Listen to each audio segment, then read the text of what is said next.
Salut les Veriens! Et bienvenue dans votre émission d'actu À cœur ouvert. Et cette semaine encore pas mal de surprises avec des nouveaux jeux, des mises à jour inattendues et de nouvelles annonces comme la date de sortie du dernier AAA exclusif à l'Oculus Rift qu'on vous réserve en seconde partie de la vidéo. Allez, c'est parti! On commencera par Vengeful Rites, un RPG VR en accès anticipé depuis 2018 qui se lance enfin en version complète ce 29 juillet. Lors de sa présentation à l'époque, il apparaissait déjà comme l'un des RPG VR les plus prometteurs que nous avions pu voir. Depuis le temps, il a bien évidemment eu énormément de mises à jour et de rajouts contenus. Et ce sera donc 15 heures de quêtes diverses qui vous attendront pour sa version complète. Faites 3 jours quête du Graal, 3 jours de voyage, 3 jours chez vous, 3 jours de voyage, 3 jours quête du Graal. Celle-ci ne devrait d'ailleurs pas augmenter en prix au passage et vous pouvez donc dès à présent vous procurer la version en accès anticipé du titre. Mais surtout une démo est disponible pour vous faire votre propre avis si vous voulez être sûr de bien dépenser vos 19 €. Le jeu sera compatible avec tous les casques PC du marché et disponible sur Steam, Oculus Store et Viveport. Compatible sur Quest et PC cette fois, un nouveau jeu de puzzle psychédélique nommé Squingle est disponible dès maintenant via Steam et via LapLab. Le jeu comporte plus d'une centaine de niveaux dans lesquels vous devez déplacer une orbe à travers une substance liquide qui flotte devant vous. Les niveaux en cristaux liquides sont vivants, mystiques et clairement venus d'un autre monde, offrant un spectacle multisensoriel assez unique en VR. C'est compliqué, mais c'est compliqué! Vous croyez pas qu'on a autre chose à foutre? Pour faire simple, il faudra attraper les deux orbes tournantes et les guider dans des labyrinthes qui se tordent et se retournent dans tous les sens, tout en formant des structures comme l'ADN par exemple. Il semble tirer une certaine inspiration des puzzles d'Half-Life Alyx, mais avec des mécanismes beaucoup plus complets et beaucoup plus profonds. Squingle est proposé entre 18 et 20 € selon le store.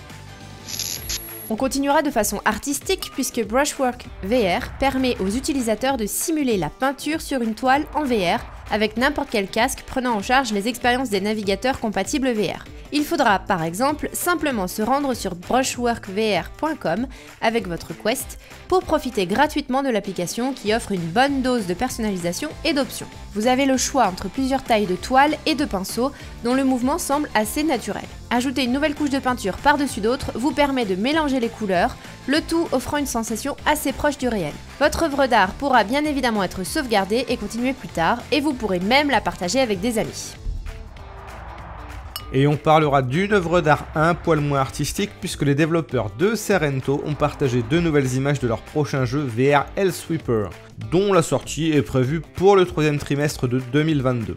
Ce roguelite de simulation de combat à la première personne vous propose d'incarner un mort-vivant qui a pour mission d'éliminer les déchets des enfers.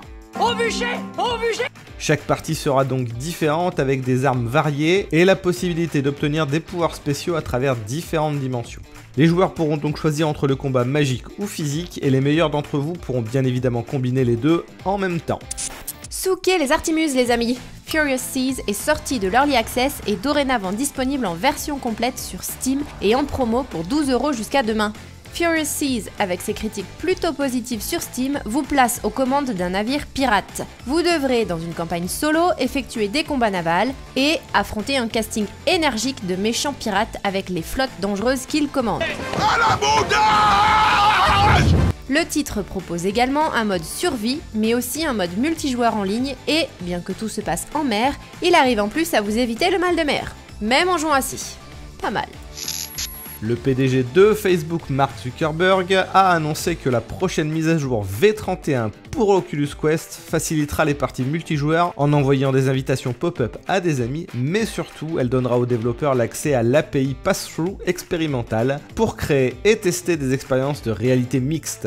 Ce qui signifie que si les développeurs arrivent à tirer leur épingle du jeu et conçoivent des expériences intéressantes, le Quest aurait la possibilité de se transformer en casque de réalité augmentée avec le plus grand champ de vision dans le domaine, puisque les divers concurrents s'en tiennent en moyenne à 40 degrés de diagonale.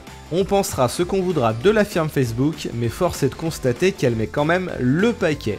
Allez, c'est le moment de... l'instant des contracts.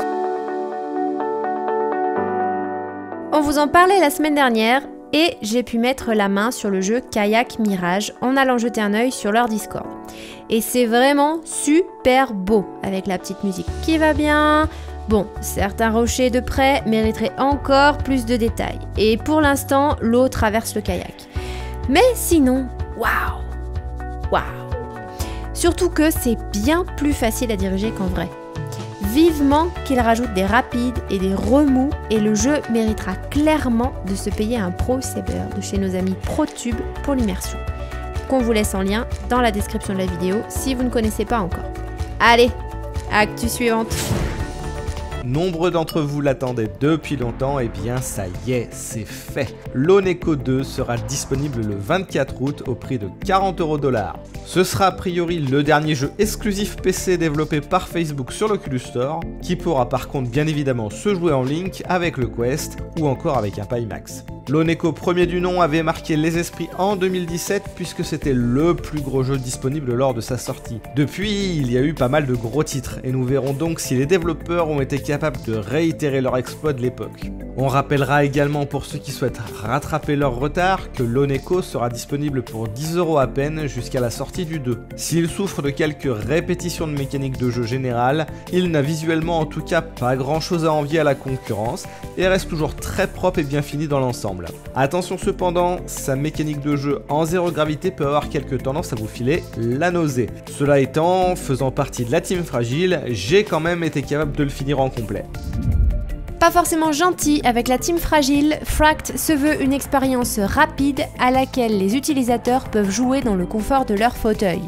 Les moves n'ayant pas de stick analogique, avec lesquels les joueurs peuvent se déplacer, à la place, vous devrez incliner votre main libre pour marcher, ce qui semble fonctionner plutôt bien si l'on considère que vous n'aurez pas besoin d'utiliser cette main pour viser pendant le combat.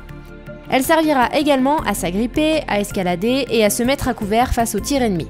Le ski, quant à lui, s'effectuera en inclinant simplement la tête. Fract est dispo le 20 août sur PSVR, mais propose dorénavant une démo gratuite sur le store PlayStation si vous souhaitez le tester par vous-même. Et ce que l'on a testé nous-mêmes, c'est Sniper Elite VR, et ce dernier se met déjà à jour. Comme on l'expliquait dans l'émission précédente, tuer des gentils bots pacifistes pleins de bonne volonté avec des habits nazis qui ont été embarqués contre leur gré dans un jeu rempli de bugs, bah c'est pas cool pour eux. Il fallait traiter leur bonne âme et bienveillance avec respect et corriger le tout. Le script d'IA sera donc modifié pour davantage simuler leur intelligence et pour apprécier leur beauté intérieure avec plus de pixels, le HP Reverb G2 sera même pris en charge officiellement. Mon oncle, j'ai fait un trait d'humour.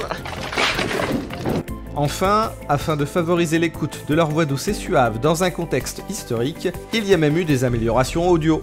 En bref, après ce 30e degré d'été, c'est en tout cas une première mise à jour bienvenue rendant le titre un peu moins buggé et à mon avis ce n'est pas la dernière.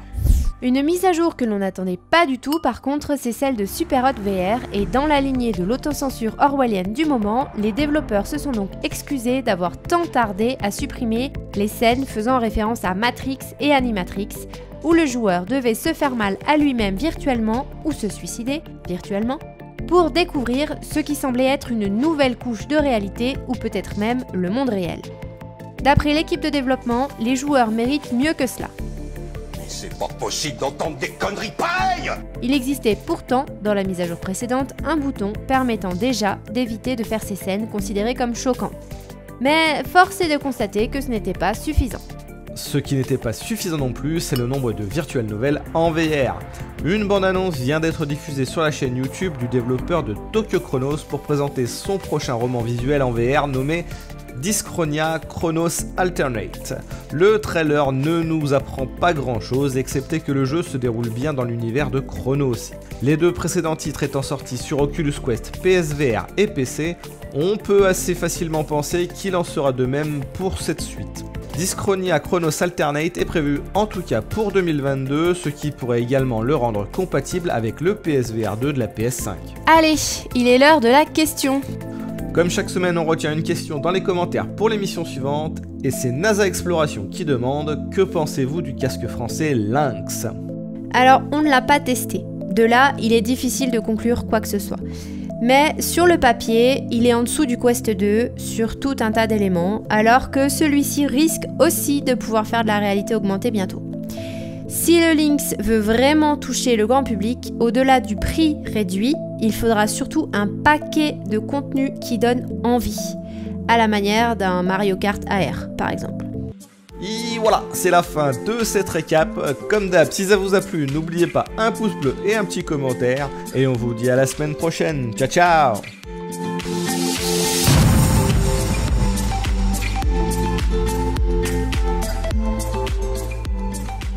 Bon, ne rigolez pas, je suis à mon maximum là. Hein. C'est vraiment le genre de jeu VR où tu te rends surtout compte que dans certains domaines, t'as pas vraiment dépassé la primaire, quoi.